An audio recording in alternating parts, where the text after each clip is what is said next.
So yung tema po ng ating pag-aaralan ngayon ay nandyan sa monitor, no? Serving the Lord truthfully. Kaya po kaya nating magagawa ang mga bagay na ito? Sa sarili lang namang natin ay kung wala ang Panginoon, hindi po natin kayang gawin ito. Kaya dito po sa ating pag-aaralan, no? Makikita natin dito may dalawang bahagi ng pagsiserve ng isang tao. Sa buhay ni Maria, ni Mary, at ni Martha. Ano po? Magkaiba ang kanilang task. Ano po?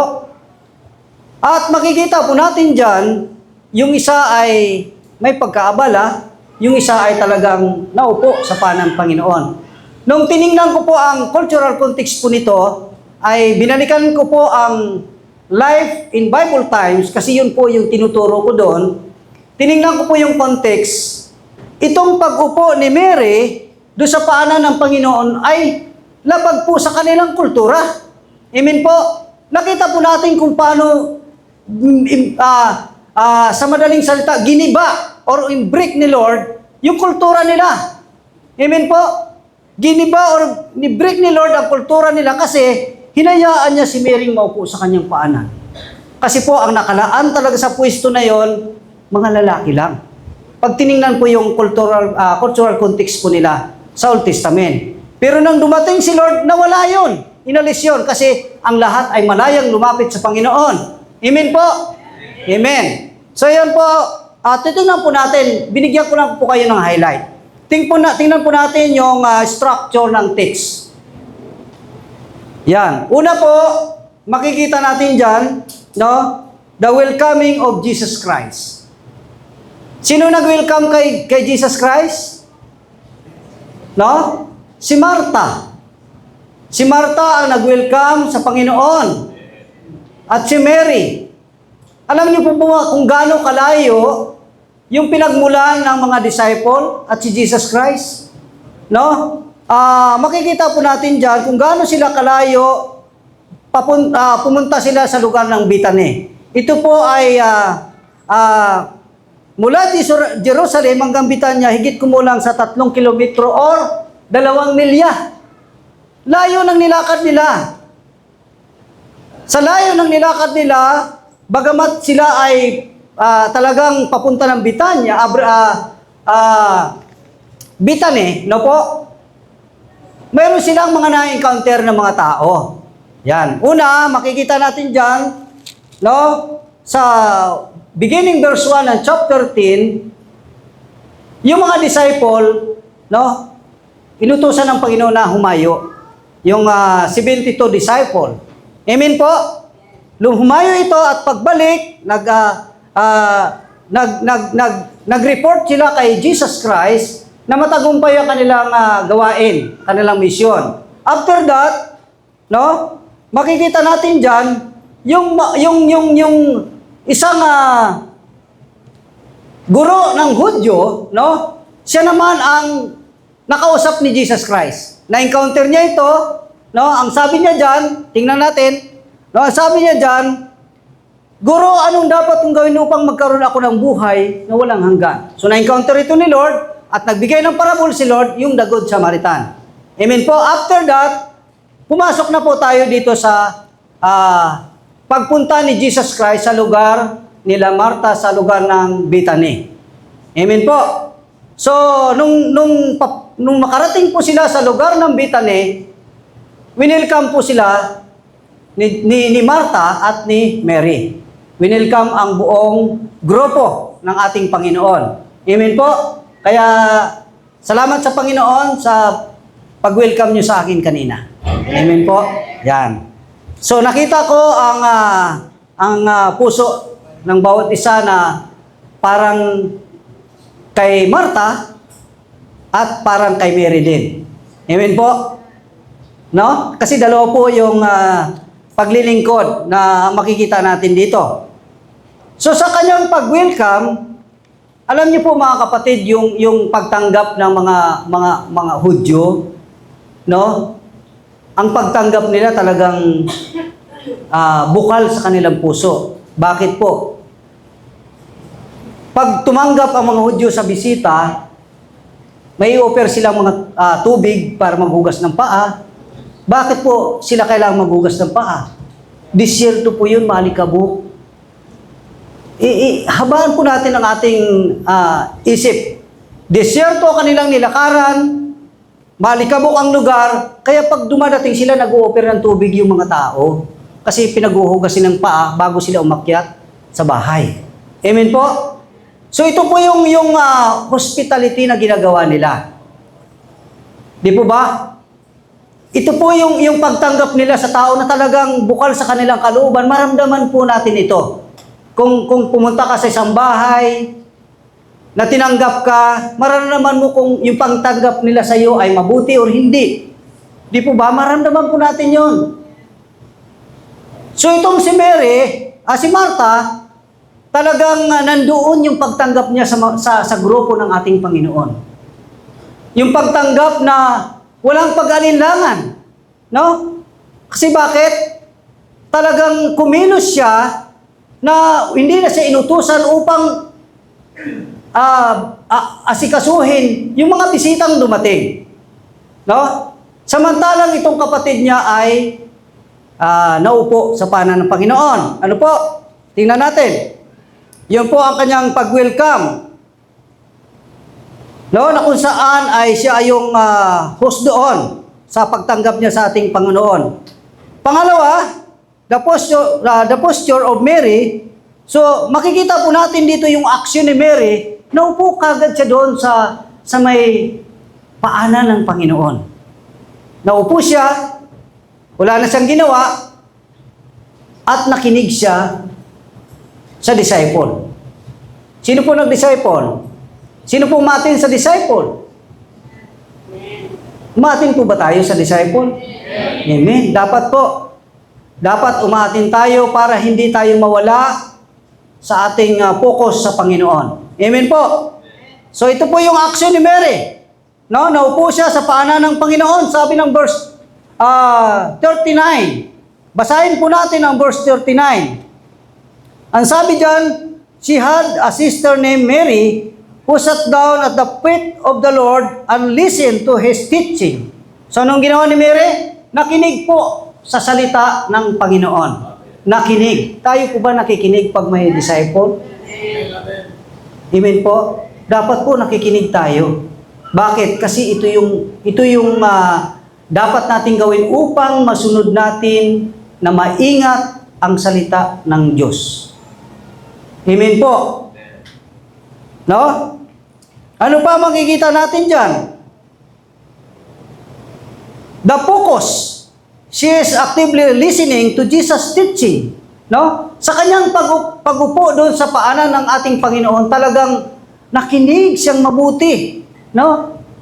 Kung ano ang ituturo ng Panginoon. Minsan tayo nagiging nawawala tayo sa focus, sa pakikinig. Di po ba? Minsan, kasi pag tiningnan mo yung context ng tao, abala talaga eh. Kahit nandito sa loob ng church, iniisip, maglalaba ako mamaya. Ano kayang ulam pagdating? Amen po? Amen. Tapos, may bisita mamaya, paano kayang ihahanda? Mababalisa tayo. Mawala ang focus natin sa pakikinig, sa discipleship, sa turo ng ating Panginoon. Mawala talaga tayo. Kasi ang context ng tao ganoon. Sa buhay natin ganoon. Lagi nating inahanap anong ulam mamaya, may gagawin ako. Yun po ang tao. Ano po? Wala tayo sa focus. Pero makita natin dito yung pagkaupo ni Mary na identified natin na siya talagang devoted, no? Disciple. No? Makikita talaga natin yung postura ng kanyang pagkaupo, no? Talagang umupo siya doon sa may paanan ng Panginoon. Amen. Makikita na itong tao na ito si Mary na ito ay devoted siya, no? Sa pakikinig ng salita ng Diyos. Devoted talaga siya. Mayroon pa bang devoted dito? Amen? Amen.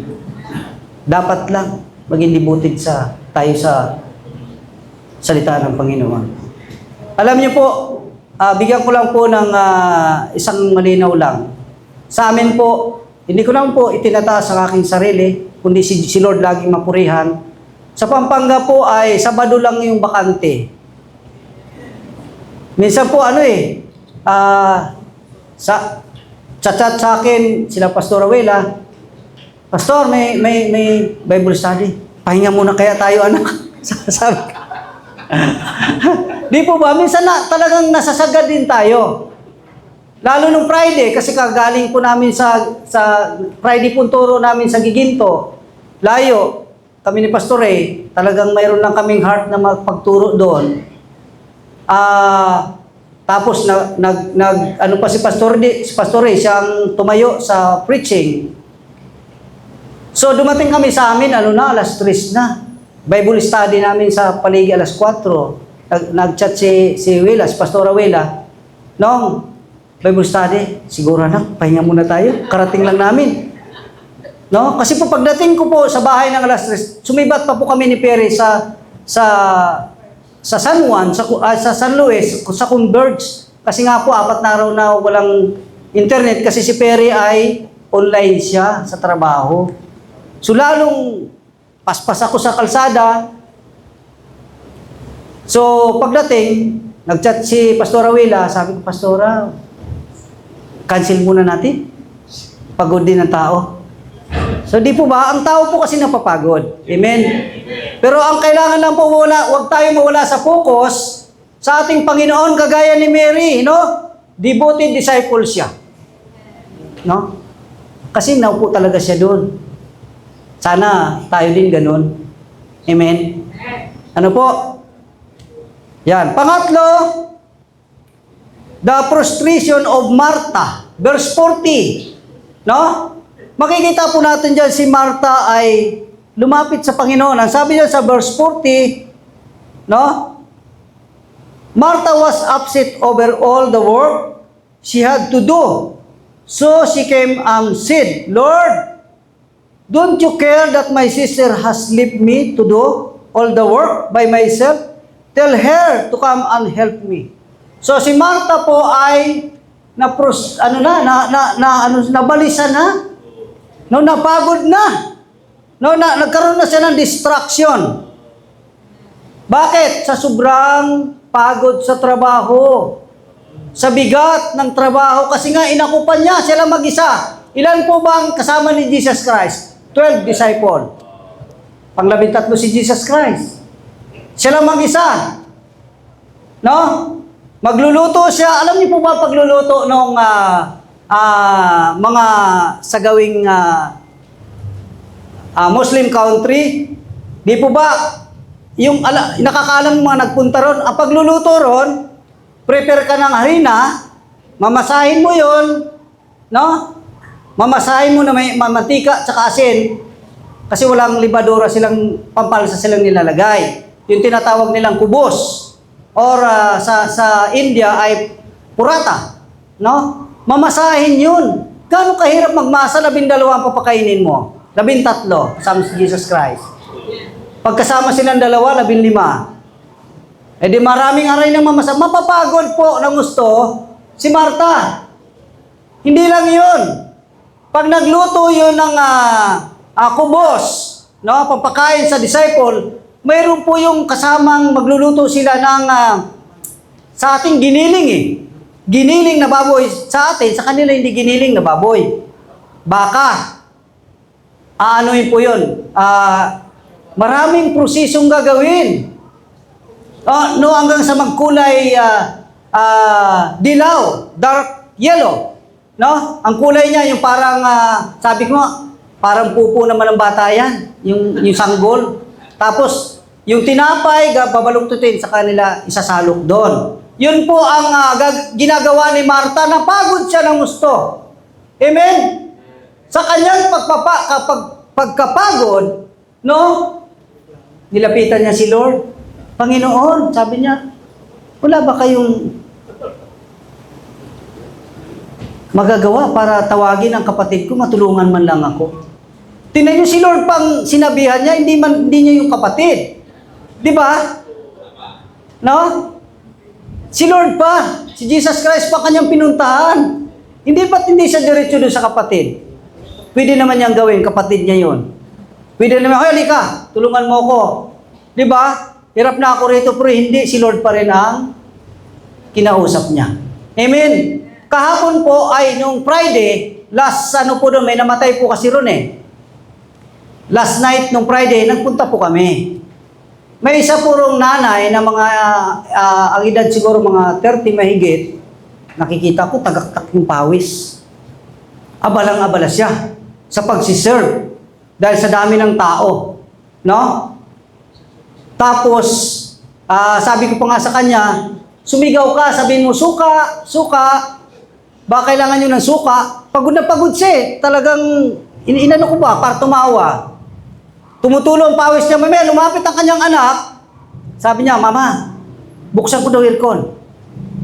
Ayos, tinitingnan niya lang yung anak niyang ganun. Sabi po uli ng bat, Mama, buksan ko po yung aircon. Ang sagot niya, buksan mo. Sabi. So nakita ko yung buhay, yung naranasan ni Marta, doon sa babaeng yun. Nakita ko, yung pagod niya. Si Marta, sabi ko, malamang ganitong nangyari kay Marta. No? Napagod siya ng gusto. At si Jesus Christ sa kanyang pinuntahan. Alam niyo mga kapatid, pag ang isang tao ay nasubrahan ng pagod, magkakaroon na siya ng mabigat na alalahanin. Amen. Kung ano-ano na papasok sa kanyang isip, mawawala na yung pagiging Christ-likeness ng isang tao. Amen po?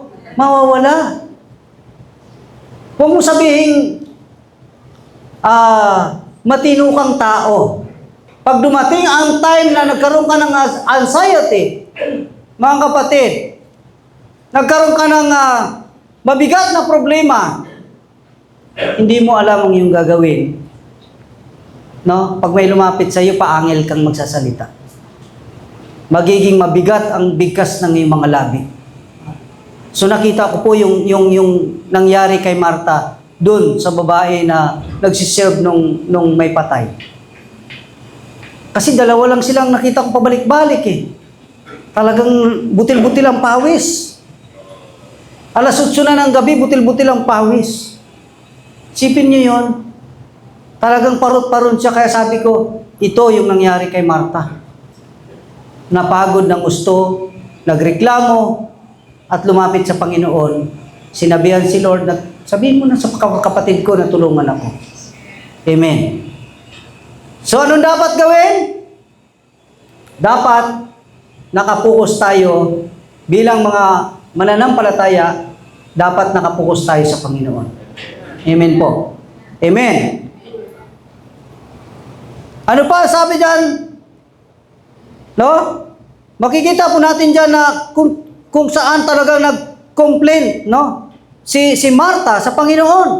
Ano, at makikita po natin dyan na talagang nandoon yung kanyang pagkabalisa. Ano po? So, pangapat, the response of Jesus Christ. No? Alam niyo po yung response ng Panginoon, mahinahon. Mayroong love. No? May pag-ibig na kasama yung sagot ng Panginoon. Ito po yung pinakamaganda. Pag ang Diyos ang nilapitan mo, hindi ka niya susumbatan. Hindi ka niya sasaktan. Napapansin niyo yung mga sagot ni Lord sa mga taong nagtatanong sa Kanya ay laging may pag-ibig. Ito po ganito po ang nangyari. No? Dito po sa response ni Lord kay Marta, no, nakita niya, na-diagnose niya, at na-recognize niya si Marta ay mayroong anxiety. No? Dahil sa kanyang pagkabalisa. Dahil sa kanyang bigatin.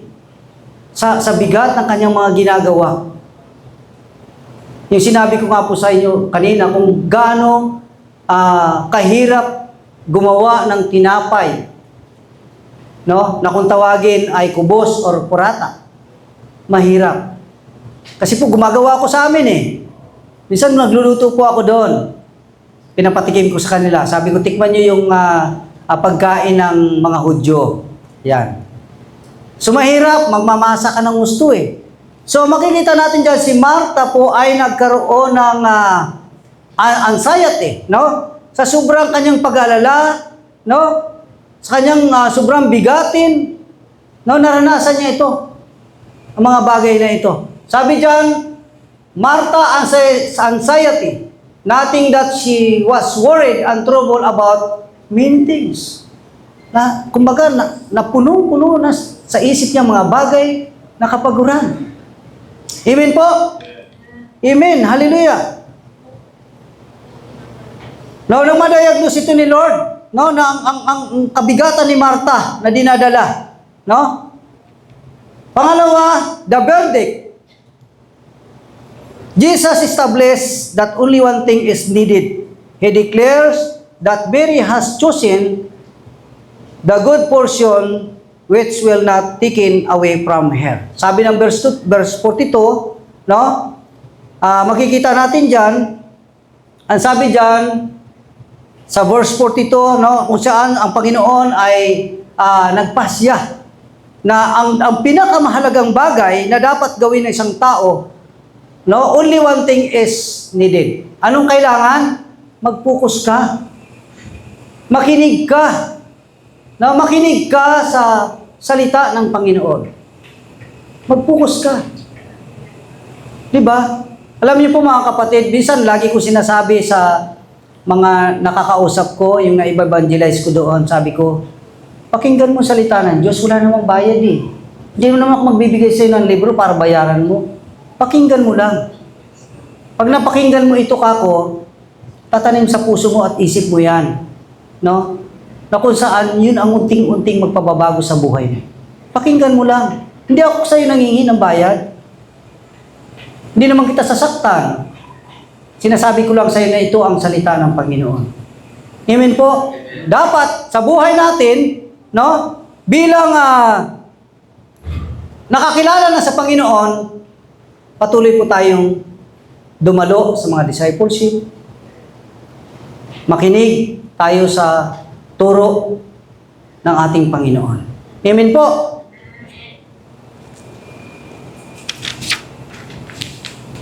Tingnan po natin ang ating outline. Ano bang nais ng Lord? Yan. Ang nais ng Lord, bigyan mo siya ng the best na oras. Kaya po ba? Mabibigyan po natin ng the best na oras ang Panginoon? No? Kaya. Kasi pag tiningnan po natin, yung pakikinig po kasi ng salita ng Diyos, hindi naman nag-aabot na maghapon yan eh. Pinakamatagal nga, 2 oras eh. Amen po? Pinakamatagal 2 oras. Pero minsan ang tao, umi-skip. Umi-skip talaga ang tao. Bakit kaya? Bakit kaya gusto ng tao na sa Bisaya, sa Aklan, nagalikwan. Yung bang biglang sisibat, nagalikwan. Kasi po, Bisaya po ako eh. Kaya medyo yung lingwahe ko po ay Bisaya. I'm proud Bisaya. Amen? So, nagalikwad siya o nag-skip siya. No? Ganun ang tao. Pero ang gusto ng Lord, bigyan mo siya ng pinakamagandang oras, the best time, para pakinggan ang kanyang mga salita. No? Yun ang gusto ng Panginoon. Di ba? Kayang-kaya natin yun bilang isang mananampalataya. Kaya nga nung iba eh, ba't di natin kaya?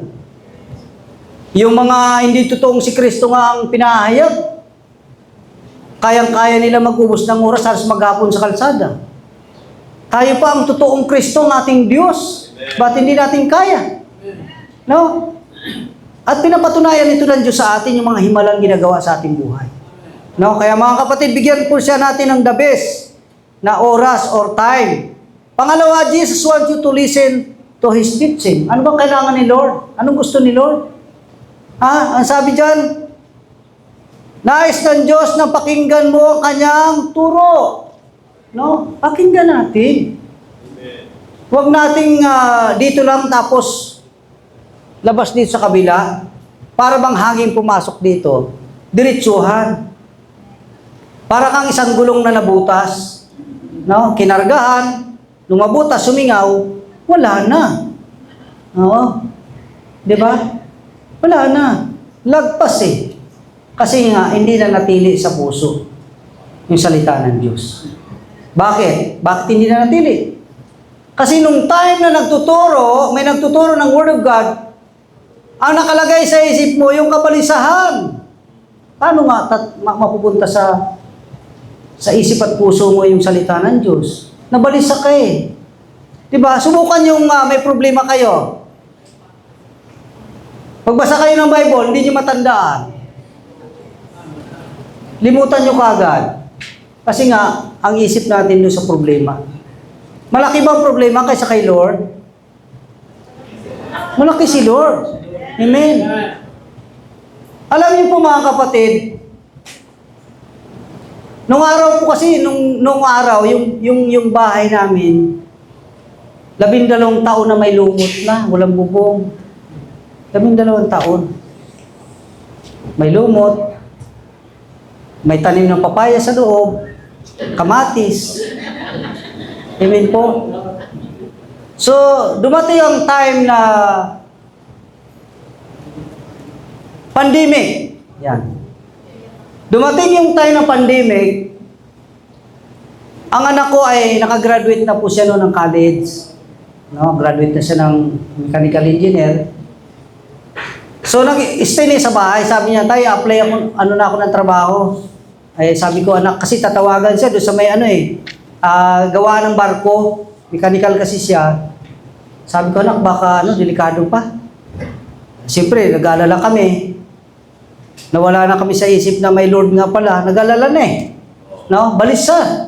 Magpapasok ng trabaho, pandemic, tapos delikado ang panahon, yung COVID.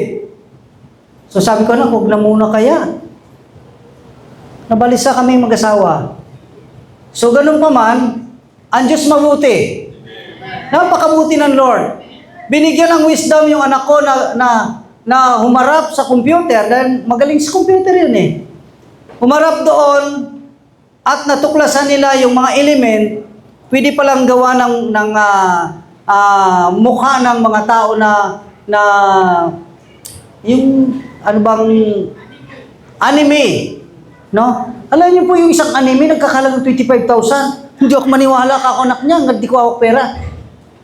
Tuwang-tuwa sila ni Ruel, sa alas 11 na ng gabi, bago sila matulog. Tuwang-tuwa silang dalawa. Marami naman tayo pera, hindi ako maniwala kasi hindi ko pa nakita eh. So ang ginawa namin, kasi marami na silang naipon doon sa ang ginawa namin, sige punta tayo sa Baliwag, pandemic, hinaharang kami ng pulis sa may San Roque, pinabalik kayo. Taga saan kayo? Candaba. Sa Candaba kayo pumunta. Ay di balik po kami ng Candaba. No? Gusto ko lang po ibigay sa inyo yung ginawa ng Panginoon. Dahil sa pakikinig ko ng kanyang mga salita. Punta kami ng Candaba. Diretso kami ng San Luis hanggang sa Santo Domingo. Nandun po yung nagkataon naman na yung Pilco, yung dito sa atin Umiko Meralco, doon Pilco. Mayroon silang mga kuhanan ng pera doon. Opo, yung itim sa kalsada. Tingnan natin. Nako, totoo pala. Ang ginawa na anak ko, yung 100,000 tayo bulsa mo muna. Totoo pala, sabi ko. Ganun bulsa ko, totoo pala. Totoo pala. Sabi ko, salamat sa Panginoon. Doon po nagsimula, nakatulong kami sa taga-roon sa aming barangay na magtrabaho. Dahil wala silang mga trabaho, hindi makalabas. Bali, 4 na buwan po nayari yung bahay. Tuloy-tuloy yung kita nila. Ano po yun? Bunga ng pagsunod kay Lord. Alam niyo po, pandemic, may panambahan kami lang pamilya. pamilya ni Pastor Ray, pamilya namin, 6 lang kami. Si Rowin, si Perry Tugtog kanta. Doon kami sa likod, nagtago kami sa kubo. Sa kubo, sa likod ni Pastor Ray kasi gumawa kami ng kubo doon, nakatungtong sa terrace. Yun, doon po kami nagsasamba. Every Sunday po yun. Samba kami. Kung anong natural na ginagawa dito sa church, yun din ang ginagawa. Lagay din kami ng tithes, kahit kami lang. Alam niyo po yung naging tithes namin na nakabuo ng 100,000 na. Kami lang. Amen po. Kasi tinuloy namin dahil sa pakikinig ng salita ng Diyos. Inupuan po namin yung salita ng Panginoon. Inupuan talaga namin. Hindi namin hinayaan na maputol yung time na yon. Tuloy-tuloy po kami. Kaya salamat sa Panginoon. Hallelujah. So, ano dapat natin gawin mga kapatid? Listen to His teaching. Kasi may mga part po si Lord eh. Pakinggan mo siya. Mamaya, yung Word of God pala, para sa iyo na, hindi mo na pakinggan. Para sa iyo pala, para mabliss ka na, hindi mo na pakinggan. Sayang, lumagpas ang blessing. Pag lumagpas po ang blessing, dadakmain po ng iba yan. Huwag po natin hayang lumagpas ang blessing natin. Kasi para sa iyo yun eh. I-grab natin ang blessing na mula kay Lord sa pamagitan ng pakikinig ng kanyang mga salita. Pangatlo, anong nais ni Lord? Jesus wants you to choose the most important things that will not be taken away from you. Ano daw? Kailangan, sabi ng verse 42, no? Na hindi aalisin sa iyo ni Lord ang kanyang mga salita, ang pagsunod mo sa kanya. Amen? Kaya ba? Kaya. Nakikita ko naman pong kaya nyo kasi nandito kayo. Kung pinili nyo hindi dumalo sa araw na ito, sayang yung blessing na tatanggap nyo sa araw na ito. Amen? Kaya purihin ang Panginoon. So, dito po ako magtatapos sa isang application, priority of discipleship. Mga kapatid, isang bagay lang ang binigkas ng Panginoon dito, no? Sabi diyan, only one thing is needed. Isang bagay lang ang kailangan mo, no? Sabi diyan, the one thing necessary, Jesus declares that only one thing is needed. Ano lang kailangan natin? Upuan mo ang salita ng Panginoon. Huwag kang lumikwad. Huwag kang miskip. No? Upuan mo. Upuan po nating lahat. Amen po? Palakpakan po natin ang Panginoon. Amen.